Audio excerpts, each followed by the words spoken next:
Hello. Hi. Hi, Paul. Oh, mate, you alright? Yeah, right, mate. Yeah, good. Welcome to the Phoenix History podcast. Hopefully you're all doing very well and you're enjoying these wonderful episodic weekly episodes. Yeah. Thank you. Welcome to the wonderful sofa. And how you doing, mate? Yeah, I'm doing really well. It's good to see you after your adventures. Our many adventures me and Sophie Thank you have been for doing. inviting me into this lovely abode. Because as of recording this, me and you we literally posted up last week our video. Yep. Our last video we've done Indeed, we did. together, where we can talk about that, can't we? Well, we can now, We're I happy to believe, talk about that now.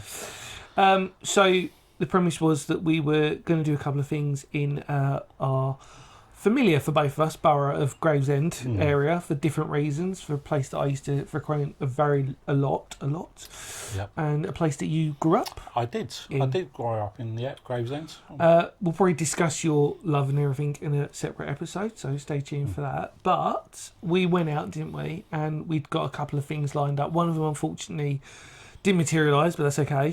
Yes. Won't say what that is, but it was a permission visit. That's all we need to say, I suppose. Yeah, on that. watch this space, hopefully. Yeah, Fingers crossed. not Yeah. over just yet. And then and then I wanted you to come along with me to a place that I've been to before.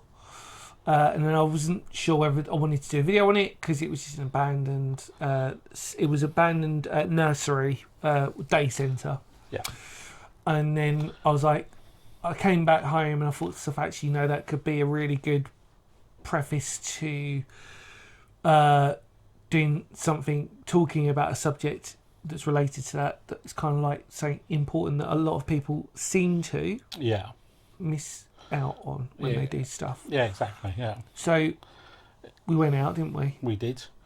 It was a bit, shall we say, a sketchy area, wasn't it? Yeah, sketchy area. Felt a little bit exposed. And being watched. But I think that was the reason why I think it highlighted why we had to pick that place.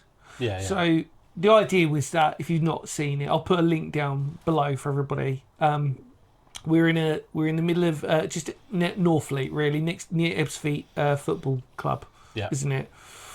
And we went there, and it used to be a day centre, and it's surrounded by a like a horseshoe of flats, like 3 or 4 stories high, I think. Quite a lot, isn't it? Yeah, it's quite a lot. And at one point, it was used for nursery kids and like it's a day centre, really. I don't know the history before that, but I just knew it was a day centre. Yeah. And it's quite an old building as well. And we went together, and really it sort of manifested itself into basically not a rant. It wasn't a rant, but it was a highlighting of sorts to sort of say, like, that there are plenty of abandoned buildings that, although we know that the cost is always probably more expensive to build it rather than just to demolish it and flatten it out, I think we argued the point that the location and the functionality of it. The irony was, when we were there were some kids. There was some kids playing. Which could have been Exactly. Yeah. had a centre for them to sort of go into. I think that was the irony about it. It was a perfect location. Yeah. I know that people have mentioned that you could have picked other places. We could have picked other places that would have been the same sort of argument. Yeah. We also had the comment, which was, again, the comment we knew already going into it, which was it was pretty more expensive to rebuild it, blah, blah, blah. Yeah. But actually, really, I think the video is just to highlight the fact of that there are places out there that with just a little bit of love and care could have just had something for the community. Yeah, definitely. That location was prime for a little hub. Absolutely. We saw children, playing in their little front gardens. The weather was out.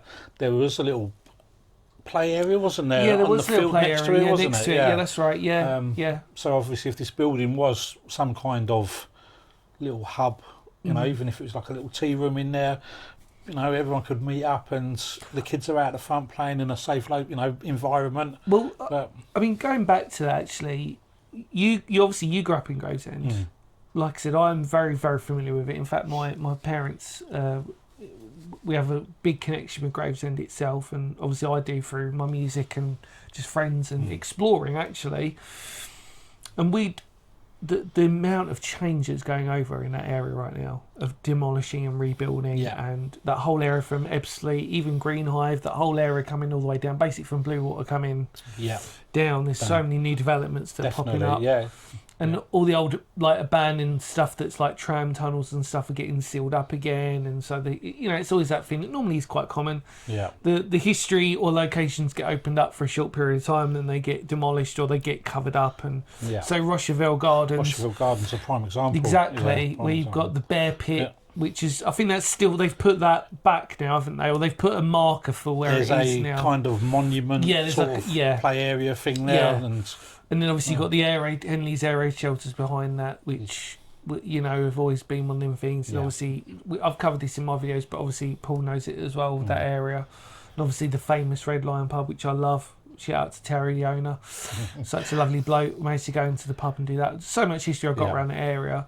Some of it I've never covered, which we could have always covered, and there still might be a chance for more sort of industrial stuff that's around there. But to be fair with you, there was a period of time when that got quite popular. Yeah, definitely. And it's just like, in the moment that does it for me, I'm just like, I said, we'll set this sort of switch off. But I suppose Gravesend's going through a new phase.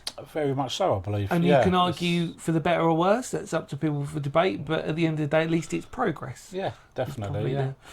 Fair thing to say. Yeah, it's definitely changed since I was a kid running around and going to college down there and just travelling where I used to work in Dartford, that lower road.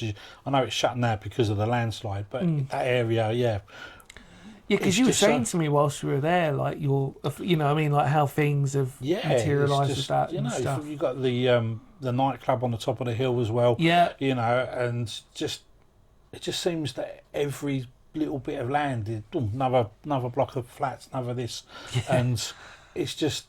I must be getting old because that's not how I used to remember it. I mean, I remember. I mean, like my parents would quite happily say about Gravesend was that obviously it was at a period of time when there were genuine sailors that would come off the ships, go in and have a night out, and it would be a very rough place. And I think people Gravesend would appreciate that not in a complimentary way, but there was a certain period of time for a long time where it was quite a very notoriously rough place in Kent. I mean, especially.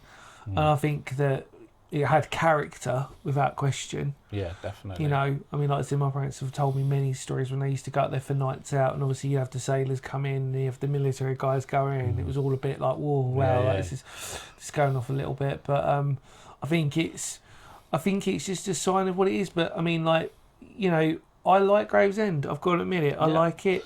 I mean, it's got character. The people up there are interesting enough for me. I find it, it's... Yeah, exactly. Yeah, I would say I was actually born in Dartford, but lived in Gravesend for a very long time. Yeah. And, seeing it change over it. So many happy memories. Works in the town. I know a lot of people in the town. The promenade, the Iron Pier. It's just so much going on. It's just a really nice... The Pocahontas. Yeah, it's just everything. It's little things that, even to the name Gravesend. I know. Is it the end where the graves were? Is it or not? Yeah, I know. That's a big question, isn't it? It's weird because when you talk about it, I think, oh God, I've done so many videos there. I even did. Do you remember? I did the one about the Zeppelin. Yeah. And the markers where Windmill Hill. Yeah, that's right. Yeah, Windmill Hill, where the flares, incendiary bombs had dropped. There's like these things that's another video. I'll put that out as well. I'll put another link in that one. So many links. Spoil you. But there's so much I've done in that area, and I know there's stuff that I've ignored free choice. I know sometimes people will say, "Oh, you've missed this out in Gravesend," and sometimes I've just missed it out through free choice. In terms of I'm very well aware of it, and it's just my choice of where I wanted to film it or not. Some of it's important, some of it's not. Yeah. I think at the moment, as we've discussed recently, that I've gone through a phase where, as much as I love Kent, I want to keep moving away and doing more stuff for me and for the channel. Sure. Yeah. Because like we said before, there's so much stuff that I've explored in the past that I've never got to record. Don't sound like on a record, but it's interesting. And it's nice to hear your stories about it, really. But now you're a Midway person. We won't influence on that. It'll be another episode. But it's that's interesting to sort of talk about that transition in the history side of things and stuff with that. I suppose what I want to talk about then, moving on from that, is probably how we met them. Yes, indeed. Really. Well, that must be 4, 5. I was going to say 4 years. 4 years, I guess about 4 years. Yeah, I think so. Was it pre-zombie apocalypse? Must have been. It must have been. It must have been before. Just about that. Yeah, just before the that. zombies. Yeah, 'cause when we met, it wasn't during lockdown. No, it wasn't. No. It was, Yeah. yeah, it was. I think I was just probably really taken in by your videos, the variety of all the videos, and a lot of it sort of like made sense to me. I got it, you know, and I was just really just smitten by it. And it was. I just dropped you a message. I think I did, and just said, really loved your work and everything like that. I think it was a comment to begin with, and then I was like, and I'm always that sort of like, I'm just a very sort of reluctant person, regardless of myself. I'm quite introverted in a way, and just like, okay, right, that was it. Yeah. We chucked a few emails over to each other, didn't we? And then I think we met up first over at Grain, wasn't it?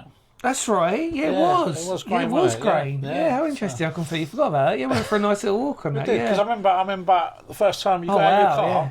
You got out of your car, I got out of my car, we walked across sounds a bit romantic. We came across the car park and I was a little bit starstruck, because he's like on YouTube, crazy, but and then we had a really good chat.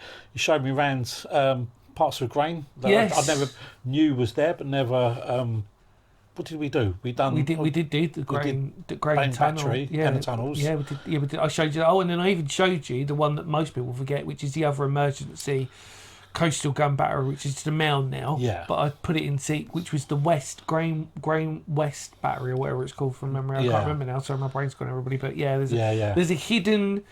I say hidden because there's still some underground stuff there, but it's all completely covered up. It's between. Won't give it the direction, but it's between the dummy battery and Grain Fault itself. Sort of between that. So you can imagine that being a complete ringwork of fortifications, but it was interesting. It was good. Yeah, we had a little walk around and a little explore, and we had a good, nice little chat, wasn't it, on top of the hill. And that's what I said. It was interesting when you say that, because I do say this to people, and I spoke to Brian in the previous podcast. I'm genuinely drawn to genuine people. Yeah. No fake BS people, or people who just, and me and you just instantly connected because I was like. You're a genuinely nice, humble person who I really appreciate and admire. You made me laugh, and we just had a really good chat. And it was just like they're the types of people that I really gravitate to. I don't like these people who are just one person and different person the next. Do you know what I mean? Exactly. No, likewise as well. It was that connection. Yeah, it was. It was good listening to your stories and your visions of what you want to do in the future, and we're now in the future from back then, and seeing it. And seeing it grow. Because I think, like I said, it's strange, really, isn't it? Because probably for the amount of time that it's been as a channel, it probably would qualify for having more subscribers. Yeah, should do. Yeah. I would argue, not in a humble way, but it's in a sort of like just not in a brag way, sorry, but like in a way that you kind of feel okay. But on the same token, the fact that it has been quite organic has been a beautiful thing in itself. And I think that I said to you, and obviously everybody knows these days, is that I've got to a stage where I've been doing it been filming for a long time. I've obviously been exploring for over 25 years now, isn't it, or something like that. We worked it out as roughly 20 years, let's just say, just over 20 years, isn't it, roughly? Looking at someone in the corner there. So it's been about that, but it's like it's 25 years, isn't it? Can't remember. Early teenager, basically, and. It's just been like one of these things that you sort of think to yourself, okay, well, I've got nothing to prove anymore to anybody. I've got nothing to, I've been doing it for such a long time that it's just kind of one of these things that, I've moved away from the urbex side, in quote unquote, debate amongst yourselves what that even means anymore now. I don't even know, but I mean, like, I said before, because I was doing it before it was even, I'd recognise it as being urban exploring, so I didn't even know that. I did it because I loved history. It's like a million times before, so I apologise. But I think that's one of the things that drew me into the channel. It was the history side of it, and it wasn't just, oh look, here's an abandoned building, oh look, there's a burnt out door. There was a meaningful thing behind it, whether it was something military or whatever. There was that story behind it that you always brought to the videos. Well, I mean, that's because I think that's, it's kind of you'd say it, mate, because I think I think that was when we spoke about it. You were one of these people that I actually got to meet and who got it. Got what I was trying to do. Do you see what I mean? It was like, it was purely about the history under the context of like an exploring banner, if that made sense. Kind of a bit hard to sort of imagine that, but you know what I mean? Like, so it was like, you know, even the smallest things would be just as interesting to me as the larger things. Yeah, And definitely, yeah. it was like, you know, and I think that was really what it was. And I didn't really want to, and I just wanted to do it on my own terms, really. I didn't really want to sort of feel like I owed anybody any favours from anything. Yeah, I wanted to sit on my own back, and sometimes there was a bit of backlash for that a little bit. I think sometimes there was a sort of like, you can't do this without my permission thing. You know what I mean? I'm not trying to diss anybody. I think that's quite a fair thing to say. And I think that it's just like, you know, or sometimes you'd be like, how did you find that location? Like, you know, when they, you know what I mean, for example, they might have found it. And I'm like, I just looked. I just did my historical research. Exactly, There's nothing wrong with that. Yeah. You know, and I think that, and I always said, like, that was the thing that I liked doing. Because if I found it on my own, sometimes it's okay to ask. I don't ever see a problem with that. Yeah. But I like the idea for me personally of the challenge of finding it for myself. Because if I did that, it was like, I think we talked about it before, it was like, the analogy I always used was like, if you climb up a mountain and somebody's constantly pushing you up there to get to the top, it's not going to feel as good as if you did it on your own and you climbed up to the top and you're like, oh, I did this on my own and nobody helped me and that was great. Rather than someone going, oh no, come on, you got to keep going, you got to keep going. And I think, although these days probably my mindset's changed a little bit more with that, in terms of I'm a bit more open to sort of like more people kindly giving me interesting places to explore. Because back in the day, when some people would say to me, you should check this place out, I was a little bit, oh, but I wish I, you know, I mean, let me find it. And exactly. whatever. But nowadays, I think it's because I'd like to think that the audience and people are quite receptive, that they might just say, actually, do you know what, you should check this place out, and that's it. And there's no sort of underlying that's right. malice or thing behind it. But when we did it though, mate, I mean, it was just nice to see you enjoy it. It was nice to sort of, and I think that was great, because it's always nice when you see other people, when you go out of them, who don't do it on a regular basis, get really infused by it. Yeah. And then we spoke about your son, Jensen. Yeah.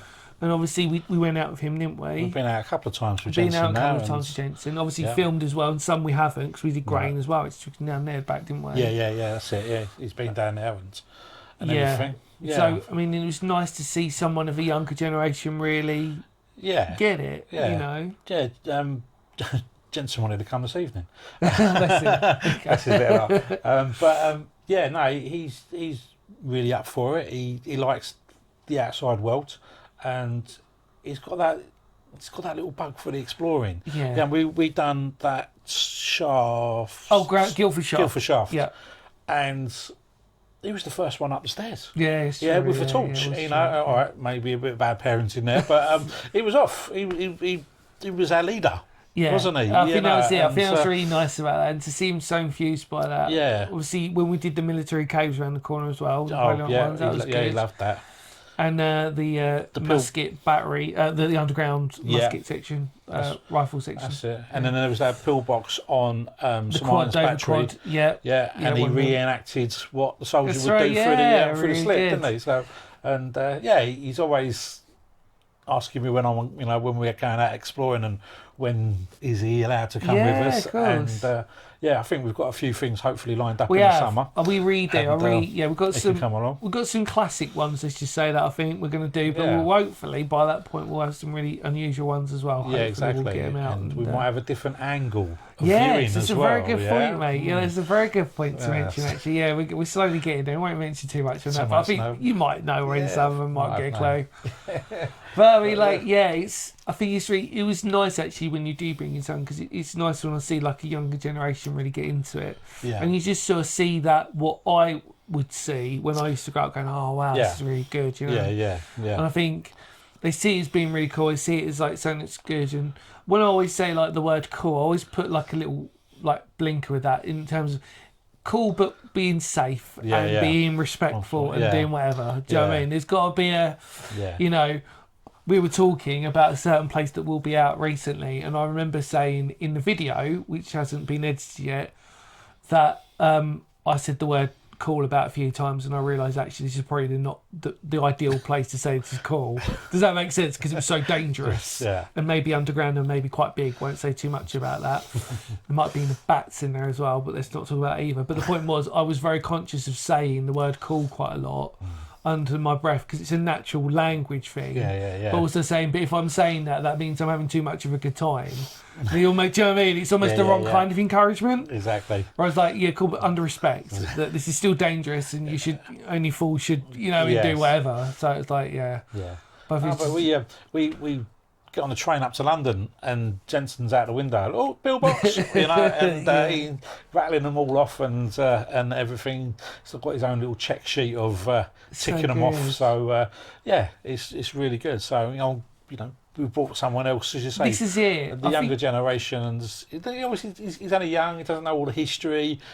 But he's got a bite for it, you know. Well, when the famous story you told me was when we went to Dover, we did all our filming, and then you carried on afterwards. God, yeah. Me and Sophie had finished, and then you'd gone for a whole extra evening. Had a coffee with you and That's Sophie. Right, yeah. We worked down. I was getting old. I was like, I've had enough now. Yeah. No more. And then my boy, he was like, "What? Where are we going next? Let's go up to St Martin's Battery. Let's do the coves." We ended up on walked the whole length of Samphire Ho as well, which was really good, but tiring. And I think you was home sipping tea and cake, and there's me and Jensen still crawling around Dover. So I ate the following day. I must admit, done a few steps. God, blimey, mate. We were saying, like, I was thinking to myself at the time, blimey, like we were knackered. I can't imagine you sort of like, you know what I mean? You were doing extra stuff there, mate. That's crazy. after we went up all those steps, wasn't it, as well? Yeah, so good up times. And down, it was good times. Yeah, it's good memories.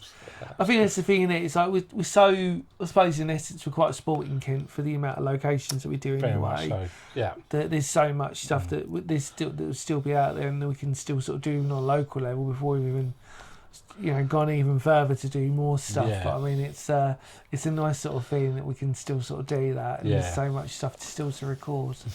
I mean, like, yeah, it's nice, mate. I really appreciate it. No, brilliant. No, thank you for bringing us on board. And as I say, you know, we met up a few times after our first encounter. That's right. Yeah. Just a cup of coffee down in Rochester, and set out a few, you know, possible locations, and you know, would you like to come along with me and things like that. And I think I'm very lucky now because I've got like the perfect group of people with me on Phoenix History, and I always think to myself, like, you know, that we've got Sophie's in the corner, by the way. She's making funny faces.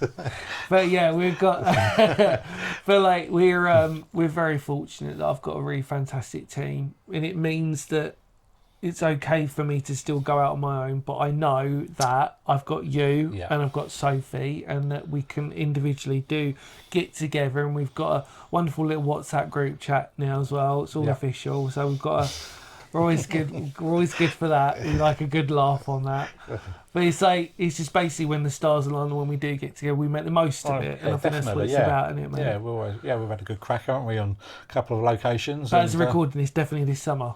Yes. We're gonna do some classic stuff this summer. We've already got that planned, and got a few more letters and stuff, and letters and contacts we've got to get making. If people could get back to us, that'd be nice. Great. Yeah, if you've seen our contact harassment that we've given you, please can you just come back to us and kindly just say hi? Yeah, even if it's a no, just then we can put it in the bin. Yeah, that's it. But no, really, no, it's nice, mate. Though, isn't it? I think it's really great, and like it's nice that we sort of do that. See, it's proof. Look, I can be quite an open, receptive, lovely person. Yeah. Do you know what I mean? You just got to be down to earth. You just got to be just normal. That's it. And supply me with cake. Supply me with cake. And, don't even like that. Nice one. Well, look, mate. Thank you so much for this. Thank you very much. Been a pleasure as always. Yeah. Obviously, Paul. Feel free to contact Paul. His link will be in the Instagram below. Yeah. If you ever want to chat to him, I'm sure he'll be quite open to not a problem discussing history, obviously, and exploring. Nothing else, hopefully. But if you want to chat to him about stuff like that. All is. It's not a problem. Yeah. Like I said, if you can't ever get in contact with me for whatever reason, go through Paul, go through Safe and stuff. And like I said, as long as you're respectful, nice and kind, that's the most important thing. Yeah. We'll always try to do our best just to say hello and respond as best as possible back. And we're just really grateful that the channel's really picking up now. Yeah. And like good things are happening, and we've got, you know, and if you haven't checked out previous videos, go for that now. And it's going really well, and I think that's testament to both of these other people as well for motivating and finding lots of really interesting places. Yeah. Thanks, mate. No, thank you, fella. Much love to you. Appreciate it. In the immortal words of Phoenix history, take care, everybody. Check out Paul's Instagram below. Check out the 2 links. I think we've only mentioned mentioned 2 in this one to check out below as a thing. But yeah, we'll see you very soon, mate. Cool. I know we're off for an explore. Look forward to it. Take care, everybody. See you later. See ya. Ready? Bye. Kapow.